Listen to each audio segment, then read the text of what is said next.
This is our second episode of the series Play and Design. I give different names to the series about games and play so that they can be distinguished one from the other, but you'll find all of them in the list Juegos y Diseño. I already have 23 episodes about play and games published, but I still love to learn more about the topic. There's a lot to explore in the area, and I do my research through interviews. In this series, there are episodes with designers and others who come from different disciplines, and also gamers. There are sexual games, video games, games to learn about climate change or to help integrate into a new country. There are projects from Mexico, France, Spain, Argentina, Peru, and Chile. This is the only interview in English from this series. My guest today is not coming from the design field, but it is a designer in our broad understanding of design. She has designed a sexual service for men and couples. Madame Lule worked as a professional dominatrix in France. In this interview, she tells us about the design of the dominatrix service, from the moment that a person contacts her to the session itself. In order to create good experiences, she has designed the stage, the scenography of the session, different roles with their own outfits and gadgets. We talk in this interview about the community of dominatrix, about the profession and its legality, and about the design work that is implicit in this profession. In this interview, we talk about design for sexual fantasies. This interview might contain content that could be sensitive for some people. It is not an interview to listen in front of children. My name is Mariana Salgado. Esto es Diseño y Diáspora.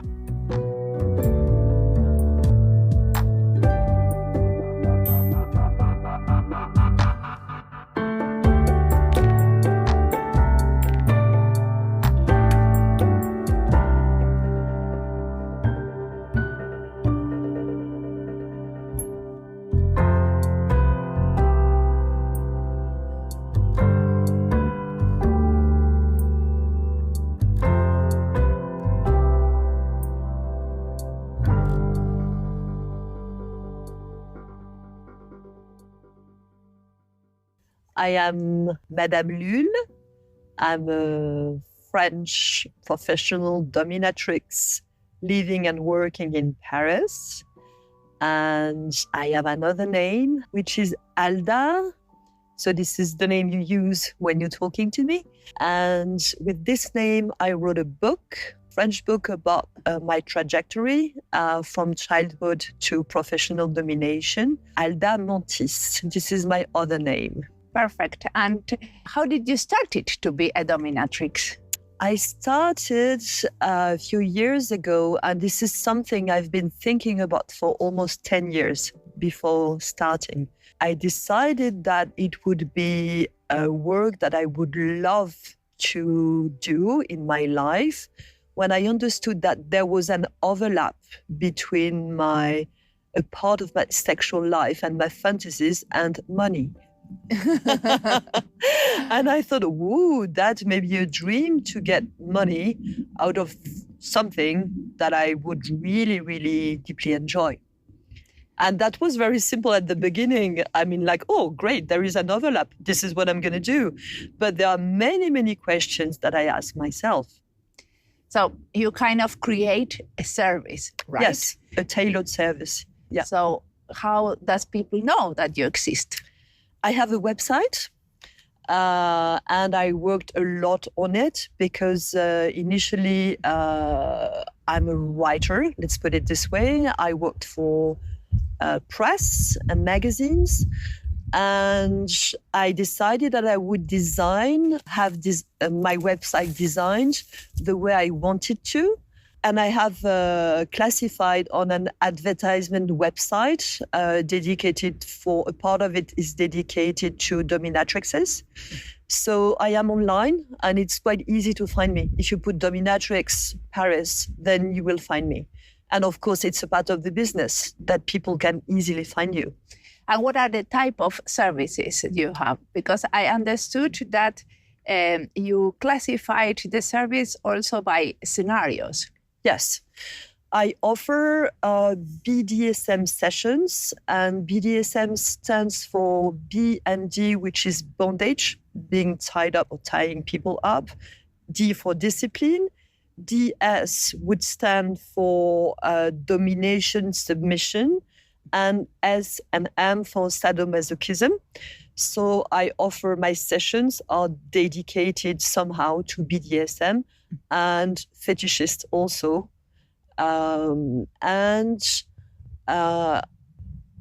First, clients will tell me I have a questionnaire, so they will fill out my questionnaire, and I will understand what they are after, and from there I will decide whether I accept the session or I don't accept the session. And if I accept it, then I will ask myself questions like, how can I put this fantasy into a reality? So I will think about if it's a role play, the way I'm going to play my part. And I pay a great attention to the light, the atmosphere, the music. So for me, it's like offering like a private theater play, like a performance. But I could imagine that not everybody that consults you or want a session with you have a clear idea of what they want. So some of them you have to say, okay, I have chocolates and I have bananas. Which one do you want? Chocolate with banana. Sometimes you're right. Sometimes they don't really know. Like I have young clients. I would say starting in their 20s. 20 was the youngest client that I ever had. So sometimes everything is a little bit unclear about their own sexuality, but it happens to men that are much older also, like in their 40s or 50s. But usually clients have a rough idea of what they are into, like into more submission or into pain or into obedience, which is related to submission. But they can tell me like, I dream about being tied up, but then I don't know. And I don't even know how I will react to this because there is a big gap between fantasies and reality. So we explored this together. And I am like the guide that would bring them to a place and then another one, like a trip, like we're going on a trip during a session. And I have a safe word, which means that if there is something that is not possible or off limits, which are discussed beforehand, but during a session, if the person says, okay, red, I stop immediately. So you have this safety precaution like that at any a way time, out, like the door a way there. out, and immediately I stop what I am doing. Yeah. So some people, they don't really know, but they are up for new experiences and they trust me because trust is really the core of what I'm doing. One of the cores. And this is really interesting to bring people to new places and design new experiences for them. And you also have, I understood that you have some scenarios like a Yes. recruitment process or Yes. a doctor or so. Psychoanalyst. And you are a psychoanalyst. Sometimes. Okay. So you offer that in your questionnaire, or this is something you talk with the person? It's on my website. I have a section dedicated to possible scenarios. And it's not only you can choose like the intimate confessions, Yeah. but that can be mixed with something else. It's not only, okay, I want the scenario A. It's not like a menu, like Yeah. you will have exactly all the items that are on the list. But we can do it like the items that are on the list. But yes, a section of my website is dedicated to possible role plays or scenarios, or I would say playgrounds, like humiliation. is a possible, but there are many kinds of humiliation. So it can be verbal, it can be non-verbal, it can be me not forcing, but the play is that it will look like I am forcing someone to do something. And we can discuss that beforehand, of course. Great.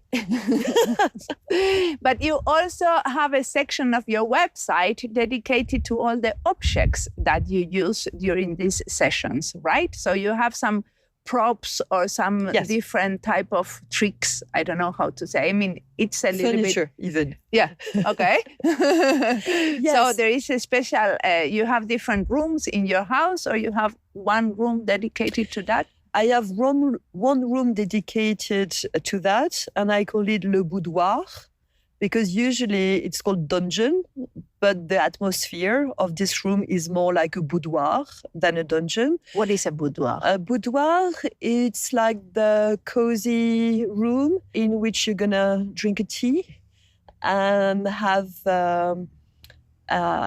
intimate conversation, like a bit of a luxurious, fancy room. Yeah. And I didn't want my place to be like cold and white and with tiles on the floor. So the atmosphere is like red curtains, candles. So it looks like it's in a scenario. It's a part of the place. It's part of the play, yeah. It's designed. Yeah. You have a set there, yes. Exactly. And now I have a corridor that I dedicated to play. So the moment that they come into your place? You have to open the curtain. They come to my place, they take a shower. Yeah. Then I tell them, you will be going through you have to go to take the corridor. You have to open the curtain and you close it behind you, which is, for me, it's like the door. It's like a passage. Exactly. Exactly. And I'm waiting for them in the playroom. Okay. Which is my living room, split into two parts. There is like what I call the civilian living room, in which I invite friends, have a normal life. Actually, even my friends, they love the playroom. But it's divided into two. And you have curtains between the civilian living room and le boudoir. So clients, they open the curtain and they wait inside the corridor. And the corridor is blue and the door of the living room is red, bright red. And they have to knock on the door and they have to wait. And there is a mirror. And sometimes I tell them, you have to go inside, you close the curtain behind you, you have to look to yourself in the mirror and say something to yourself, like set an intention for the session. Or sometimes I tell them, I have a tarot cards, you have to draw a card and then you will read it to me and that will give a special flavor to the play. So they knock on the door and I have holes in my door. So like, I don't know how you call it, like something you can open and close. Yeah. One is round and it's, I would say, the level is around the chest. And the other one is like designed for cats, but it's designed for something else. I have other purposes. And very often I would just open the upper hole and look at them in silence. And when they start talking, I say, shh. And sometimes I just leave it this way. Sometimes I open the door and other times I will tell them, well, I think you have to turn around. And what is marvelous is that they obey me. So they turn around. Well, they pay for that, no? Yes. If they don't play the game, I don't play the game, and that's the end of the session. So it's like the design in my head is that I want this space to be like a transition between the outer world and a world that exists only in one room in a Parisian apartment in which you can live your wildest fantasies and get away from all the social conventions. But of course, I have rules, but not the common set of rules. Well, you have rules that also relate to your own privacy and your own security, right? Yes, absolutely. And also there are rules that depends on the other person's security and privacy. Absolutely. So how do you define these rules together? First, regarding my rules is that they have to pay me respect, that's for sure, and they have to pay me. Because this is my job. Yeah. And I'm not naked during a session. They cannot touch me except if I allow them to do so. And I will specify, like, you can touch my feet or you have to ask. These are my rules, and they have to have a clear communication with me, which is very important. And the rules for them is that I won't do anything that they don't allow me to do. Like, I won't cross their boundaries, and I will respect their privacy. So I am not going to call them afterwards. So I provide a service, and this is what I call my little magic. They come, we play, and then they go. And they can write something to me like questions or "Thank you, mistress. That was the best moment of my life." So you have a process to get feedback? Yes, they can. It's open. I tell them it's open if ever there is something you want to share afterwards. And even stuff like I feel very confused and I feel very sad. So I can even provide support if necessary.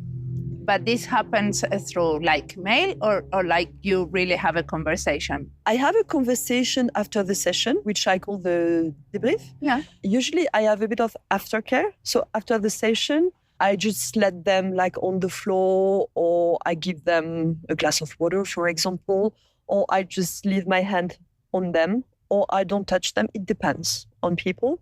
Then they can shower again, which is the transition back to normal life. And then we have a chat, usually, except if they don't want to. And it's a way to go back to normal life and to feel, I mean, when someone was really humiliated harshly, then you need some time to go back yourself. to your, yes. Yeah. And it's a way also to show them that I'm not the horrible, cruel mistress that I can be during a session, which is a part of the play. And it's less in this moment when we have a drink after the session. I'm not going to boss them around. Yeah. So I'm just like, how was it for you? How are you feeling right now? I need to give you further information about what a drop is, meaning that when you go high after, you may feel down, and it's normal. So if you feel vulnerable in 1 hour, in 1 day, in 2 days, this is normal, and this is called the drop. Subs have it, dominatrixes have it also. So I provide information, and sometimes I feel that they don't want to talk at all about the session. They just need to go like back to the weather. Because it's just too much. So they want like a feeling of we are just two people having a cup of water and talking about the weather. So in a way, it's a kind of treatment or a way to treat yourself to go to these sessions. Absolutely. And a friend of mine called it an expensive hobby. Yeah, it's a way to treat oneself, and also very often to allow oneself permission to live something that you may have been longing for a long time, and it can be even like therapeutic. But I'm not a therapist. But for some people, they really touch something or feelings or questions or epiphanies that they have been revolving around for years and years and years. But because, like, if they are men, they think that having anal sex is only for gay people, which is not true. But they are fascinated or they want to explore their own body. And I give this possibility without judging what is going on here. So it's a treat, but it's also a way maybe to have inputs about yourself and your sexual life and how your body works.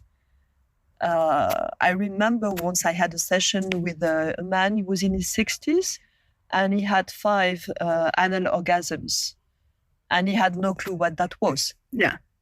And I told him, think about it. It's great. I mean, you're 60, and you found a new thing that your body can give you, and this is absolutely marvelous. But why do you think to let people get in touch with their dark side makes a better world? I think it's the possibility to give space to parts of oneself that are judged as not acceptable. So I would say that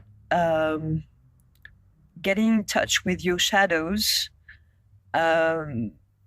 maybe may give you more acceptance about yourself, because you see that the mistress doesn't judge it and even play with it. And it may become more acceptable because you are seen by someone who loves you in a way. I don't know, maybe or who cares for you in the sense that you are providing a safe space for doing this type of activity. To be seen. Yeah. And this is something we don't have maybe that much or not enough in this world. And you have a community, right? Yes. Because you get together with other people doing the same job. Yes. So how does it... It's a fantasy. Can I go to dinner with dominatrixes? Can I invite myself? No, you cannot.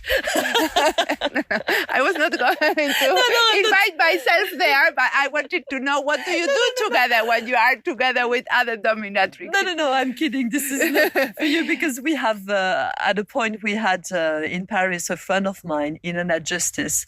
She organized a dinner for dominatrixes, and every time she put it on Twitter, there were men like, can I come? No, you cannot. I mean, are you a dominatrix? No. Are you a professional dominatrix? No. So no, you cannot come.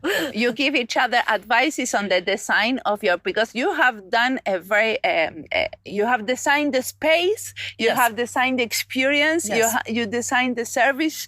So, and even myself. In which sense, yourself? That I create a persona in a way. So we are at a dance workshop, and I'm currently wearing a skirt and colorful clothes, very casual clothes. But as Madame Lule, I wear high heels, stockings, or pantyhoses, tailleur. I don't know the word in English. Like a body. Yeah. No, like a skirt, like business. Yes, like a secretary or high executive. Like the boss. Like the boss. So, well, it's a character, right? It's a character. It's like you are like an actress. Exactly. And in a way, I design a persona for myself, and I use parts of myself to create this persona, and other parts are just pure creation because I think it's funny to play this way. Yeah. But the character of Madame Lule is not that far from myself, because otherwise that would be too much of a gap. Yeah. Just to live with Madame Lule Yeah, it's, every day. I understand. But so, what do you do in the group of dominatrix? Do you try to, for example, influence the law in order to influence the policy making around these type of practices, for example? We would like to. It's a tricky part because a lot of us are not out, which means that I show my face on social media and on my website, but it's not the case for every of us. And being an advocate for sex work may put you in a very, very difficult position regarding your family and your friends. And so we would love to have big change in the regulation, but it may be very difficult to go toward this direction. But yes, it's something that we can do. And we provide also support, but the regulation is tricky because we are not supposed to help each other, because we are considered as being each other's pimp if we help each other. And this is where it gets tricky, because it's maybe a risky job, and we really need to support each other and also to learn from each other, but even skills like how to use a whip. Yeah. So there is the support part, and there is also just the fun part, just talking about whatever stories, because we know each other's. I mean, it's important also to feel free to talk about anything that you want. And this is an international group, or this is a French group? More French, but sometimes when there were the dinners for Dom, there were sometimes foreigner mistresses coming. There is an event also. It's to have a drink in a very nice bar. So there is a community, and there are events also, but more like play parties. Yeah. So you can go there and play. But you have clients there. But it's not, it's for everyone. Okay. And the regulation in France doesn't allow you to go there and get clients. You cannot get paid at an event, because then it would put the organizer into a tricky position, because he's not supposed to help sex workers, because we are sex workers, to get clients. So he will be considered as a pimp. Yeah. So in France, you are allowed to do and to give this service, but the clients are not allowed to pay for these services. They are not allowed to be clients. Yeah. Which doesn't make any sense. Yeah. So in your taxes, what do you do for paying taxes and have like a normal life? A normal life. This is a very interesting concept. I guess you want to pay taxes because that gives you certain rights, yes, right? I pay taxes, but I declare myself as a life coach, which may be true in a way. Yeah. But I wouldn't declare myself as a dominatrix, because that would be way too complicated, even to open a bank account. Okay. So there is like a gray area. I can work, but I can have clients, but legally they cannot come. But there are clients that ask you for a bill, and then you can say, hey, I am your life coach. Yes, yeah. I provide bills also, if they want. And I think they get a refund from the company. But it's written life coach. You don't have to be specific what happens there. Exactly. Yeah. And do you give each other in this peer learning group, do you give each other also tips for decoration and making the whole atmosphere? Yes. And it's also a tricky part, because I've been doing this job since a few years. So I designed it the way I want to, and it has been evolving over time. And it's like a recipe, you see? So I have my own tricks. I have my secret ingredients to make a session really work well and to create chemistry between the client and I. And these are my personal tricks. And one of the questions is, would you give your very personal secret recipe to other doms? I think it's super important to share skills and to share information about safety and how to create your business if ever you need to. But everything that is very specific and that took you years to build, that may be a little bit difficult. Personal. Yeah, but also it has to be that you do the things in the way that are kind of honest to you. Yes. That, I mean, you have a special character and you probably do things that others wouldn't and the other way around. Yes, which is important also because it means that every one of us, every professional has her own touch. But there are ways like there is a trick I can use, which is called overload, a cognitive overload. So suddenly you give a lot of information and as the brain cannot process them all together, it's just like a switch. So it's so you can bring people deeper into the experience by using this cognitive overload. So this is not complicated. And this is a part of my secret recipe, but the cognitive overload, I didn't create it myself. But it's a trick that can make a session work if a client doesn't let oneself go enough to my taste. Yeah. And I'm quite demanding. But you see, so it's something, it exists, but then the way you are going to play with it and how will you use the tools that you need to produce, to create something, to create the thing that you want? This is the craft, right? Because normally as a designer, I manage a lot of different tools, objects, the tricks, and I decide in which moment, in which way, depending on the situation. And this is the same. Exactly the same. And to go back to your question, like the equipment, now I have a lot of equipment and it plays a great part in the session because when people come to my playroom, I mean, it creates a visual effect. Like, wow, I have a St. Andreas cross, which is the cross, the shape is an X.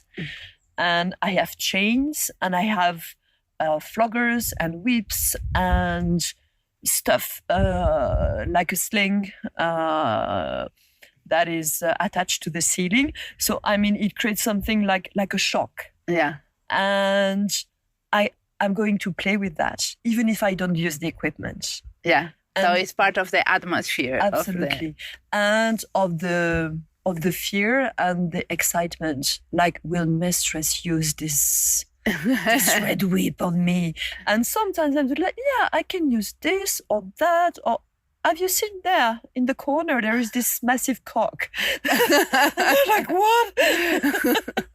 So it's a tool per se in itself.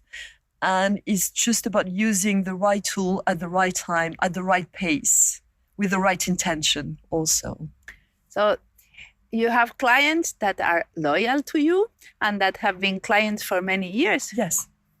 I would even say that I don't know what to think about it, but the longest relationship I have ever had with a man is with a client because he has been coming since 6 years. What is the favorite trick of your clients? Once that was really funny because I have a powder. And when you add water, you create fake sperm. And so I put this in a whole bottle because we were on the bukkake scenario. And I didn't put the bottle in the microwave. So that was cold. And at some point, I told the client, well, it's bukkake time. What is bukkake? Bukkake is you have usually one woman in the middle of a group of men, and they all masturbate and they ejaculate on the woman's body and face. So this client, his fantasy was to be a part of a bukkake, but as the woman, the female. And obviously, I was not going to invite 20 men. And he wouldn't have liked that anyway. So everything was staged. And I had this fake cold sperm in my plastic bottle. And So how did you make it? you just take the powder and you add water and you just stir. It's like milk power. Yeah, exactly. Same. Yeah. But the consistency is Thicker. thicker. And a friend of mine, she adds egg for the smell, but I'm not that refined. So I said, no, it's bukkake time. It's like the jerking off time. And I throw the contents of the bottle on the client, so on his face, on his body, but he was blindfolded. So all that he could feel was like there was something cold on his body and face, and he didn't like the experience.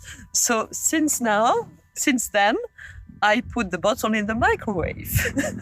So you warm it a little bit. And I can have a sperm design delivered at a perfect temperature from bukkake time, which is a nightmare to clean. Aye.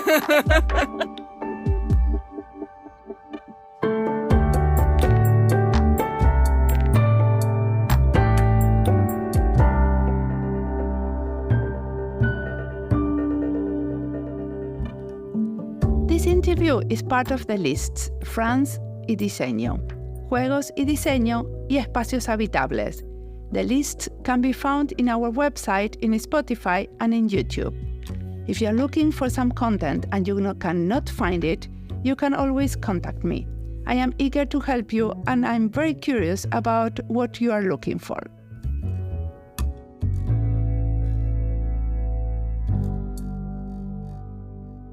During the European summer, I was in France 1 week at a dance festival. I danced 5 rhythms, a creative dance in which we do not copy the teacher, but we dance freely. This is an international movement of dancers that use the body to explore ourselves. As I love to dance, I think this exploration is something that suits me well. Gabrielle Roth is the dancer that started this group. She has been writing a lot about dance and movement. She says, for example, that energy moves in waves. Waves move in patterns. Pattern moves in rhythms. A human being is just that: energy, waves, pattern, rhythms. Nothing more, nothing less, a dance. I met Madame Lule in this summer festival dancing. We talked a lot and danced together. I was very curious about her profession, and this is why I decided to interview her. One of the things that I love about starting a new hobby is that we meet people out of our bubble. As you might imagine, I know a lot of designers and I have too many friends from this field. As a curious person, meeting people from other new professions is exciting and it broadens my understanding of the world. On the dance floor, we do not talk, and definitely not about our work. This is also something that I appreciate. You get to know people and you approach them by how they move. Let's now continue listening to Madame Lule. She has much more to tell us.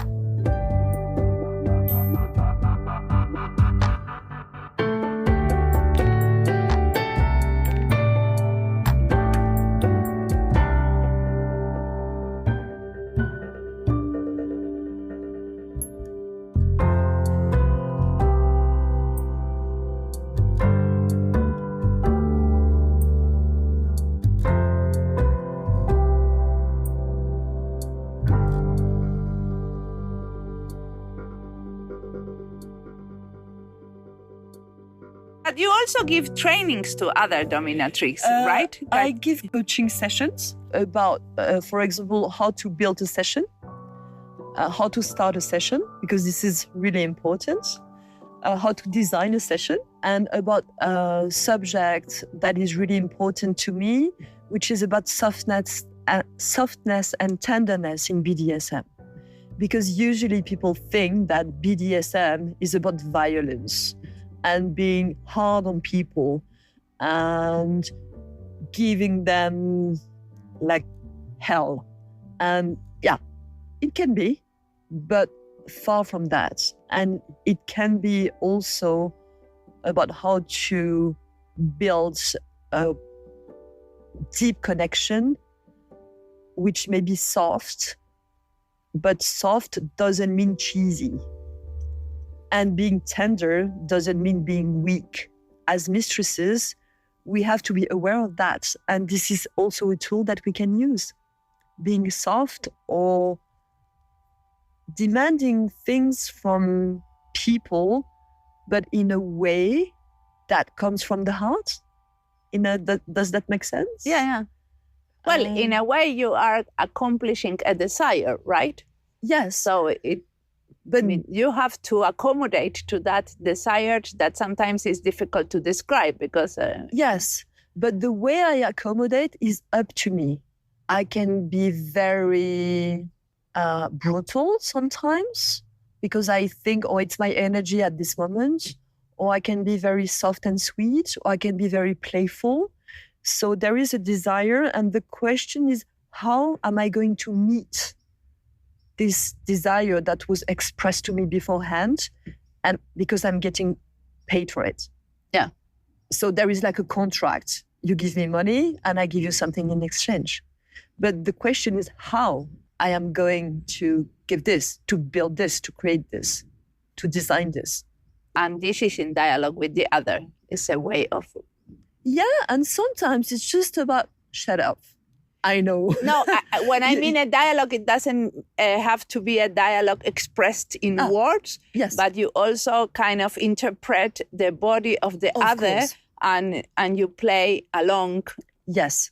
When I say shut up, it's, of course, I can say that to a client because it serves, it's needed for what I want to create. But I pay a lot of attention to the body response, and especially when they are gagged, because they cannot communicate. So we have signals, like stop can be 1, 2, 3 taps on my hand. And I'm fully present to what is going on in here. And sometimes the mouth says something and the body says something else. And I have to decide what to do. And you wrote a book. Yes. And you also liked a lot to talk about your practice. I see it as a kind of activism. Yes. Because you want this practice to be open in the air and kind of legitimate, right? Yes. I think that there is a lot of shame going on around sexuality in general, and especially sexuality that is non-vanilla. We say vanilla opposite to BDSM, because vanilla is supposed to be the flavor of ice cream that is the most appreciated in the world. Yeah. And especially when your desires, let's say as a man, will go against what is expected from you. Like as a man, you are supposed to be strong and you're supposed to be in charge. And a lot of men, they don't want to be strong sometimes, and they don't want to be in charge, and they want or to be dressed up as a woman. So there is usually a lot of shame around this. And I think this is not shameful. And I think that not talking about it participates to shame. Because if it has to be kept secret, it probably means that there is something wrong with it. If, as a professional, I tell people, and I'm very open about it. I say, okay, I have a very weird job. I'm a professional dominatrix. And usually it starts a conversation. And here I can explain that no, clients are not perverts. And there is a lot of different desires in sexuality. And I think in a way, it boils down to bringing more awareness to this world, but sometimes to my own expenses. But also more playfulness, no? Yes. And a lot of people tell me, well, actually, really thank you, because I've never had this conversation before. And I had the feeling that maybe I know a little bit better, or I feel more accepted, because sometimes I have conversations with the men and I see that they are like, oh my goodness, this is possible, because they have this kind of secret fantasies, and suddenly they talk to someone like a stranger, like a random woman, and oh my gosh, this is possible. So it brings them a feeling of why not? But why not a woman? Why you don't have clients that are women? I think a lot of women don't know that they are professional sex workers around here that they can pay. So I think there is like a lack of maybe information and a lack of role models also, or models, because there is this belief, which is not true, that women don't need to pay for sex or for sexual Fantasies. fun. But if you pay, then there is really something wrong with you. Because how come that you would pay for something that you can have for free just by doing this? Which is not well, but the professional dominatrix is, I mean, you are selling the scenario, the character, the whole experience that is not something that you normally have in a normal couple. But even for escorts, it's very difficult to live, to have only female clients as an escort, as a male escort, because probably you won't have enough clients. So that sex work is, clients are usually men. And this is something I would like to change also.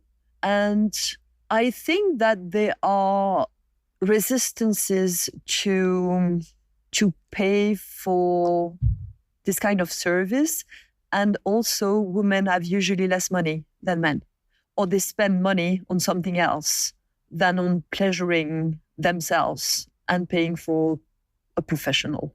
Well, but they go to massage, sauna, they go to different type of well-being stages, but workshops. I have the feeling that when it comes about sex, it's something that is not like a dance workshop, or there is this resistance, like maybe not this.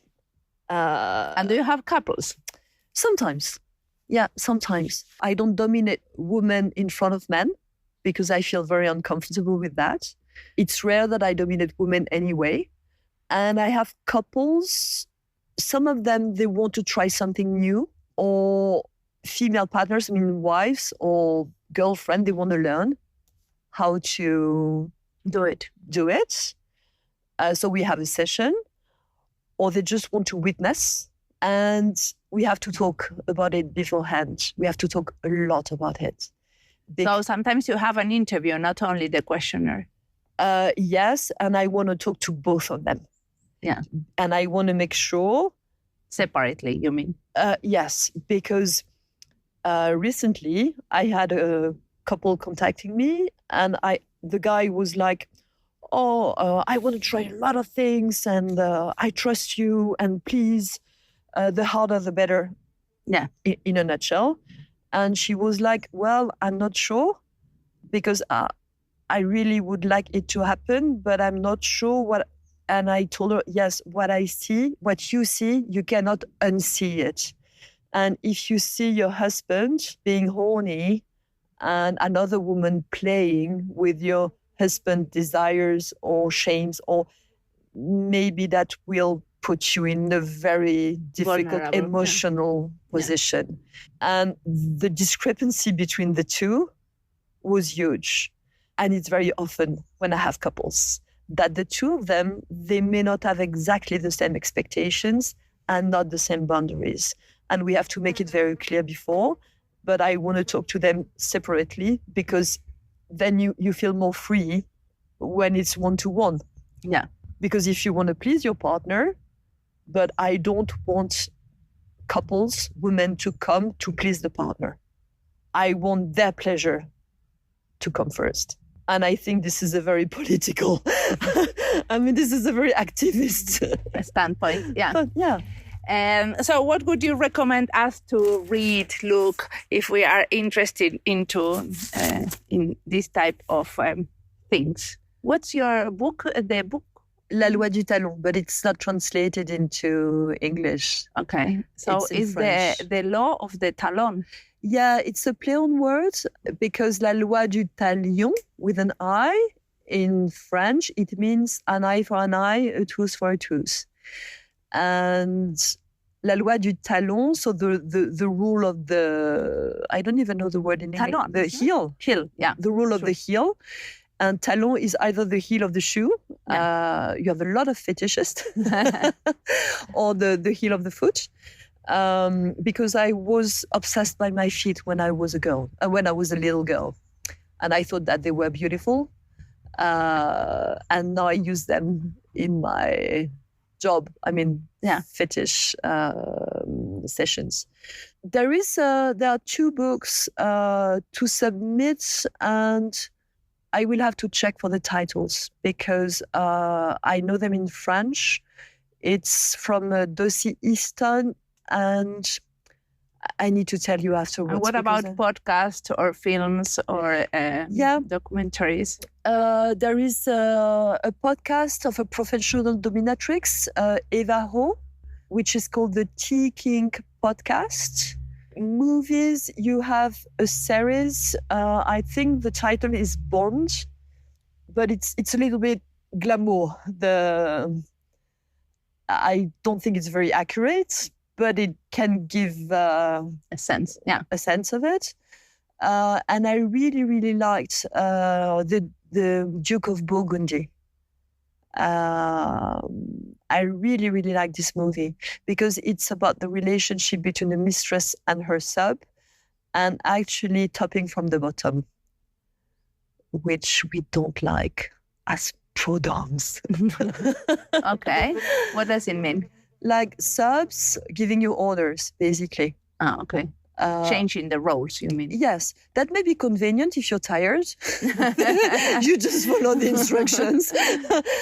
But it's a bit like bending the games a little bit too much. Like a sub would say, "Oh, mistress, can you whip me now? Oh, harder. Oh, no, it's too hard. Softer. Oh, I prefer the other one. And now can you tie me up? No, not this way. No. Yes. Yeah, and it shouldn't work like that. Yeah. Yes, I feel like, why not at some point? Let's find a balance between the two. But I don't want to feel like I'm in French we would say, the little hand. The hand that is paid only for this and that this way at this level. And for me, there is no fun. It has to be a creativity on that. For me, it's super important. Otherwise, I get bored. Yeah. And how do you want your practice to develop in the future? I think I will. I would love to give more workshops, more coaching sessions, to have more interviews, to provide more awareness about BDSM. This is the way I'm going. And I think that at some point I will stop giving sessions, maybe to write another book, or I'm really into expansion now. Let's talk about this, rather than just working by myself in my playroom and having clients, which I love. But I think it's time to go to next level for me. Okay, thank you a lot for the interview. You're welcome.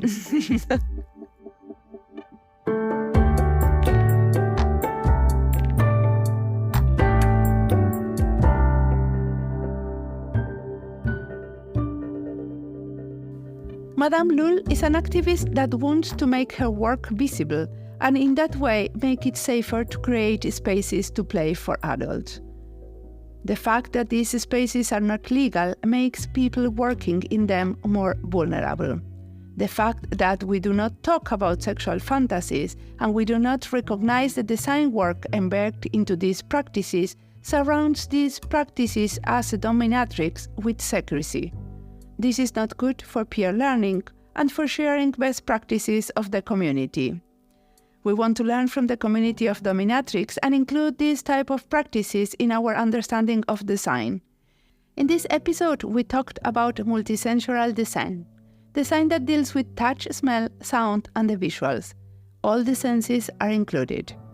We have previously talked about design for other senses, not only the visual one, the one that we tend to prioritize as designers because of our education on material culture and visuality. Other episodes that deal with other senses are, for example, the 494, in which we talked with Marcela Mora Hernandez about designing the smell to interact with two mountain lions. User experience UX is mostly about interaction design through screens or chatbots. I do not understand why. When we talk about experience design, we focus too much on the online experience, but we know that most of the relevant experiences we have in life are physical ones and happens in real interaction with real people, interaction with other species or with nature. As always, the music of this podcast is by Antonio Zimmerman. Sound design is by Andy Fecci. This podcast is published with Creative Commons licenses with attributions. This was Diseño y Diáspora. You can follow us in our social media channels in YouTube, Instagram, or X, or visit our website. Remember to recommend us and recommend our books. By the way, did you notice that we published our second book on health and design? All our publications are online and for free from our website. Thanks for tuning in. We will see you in the next episode.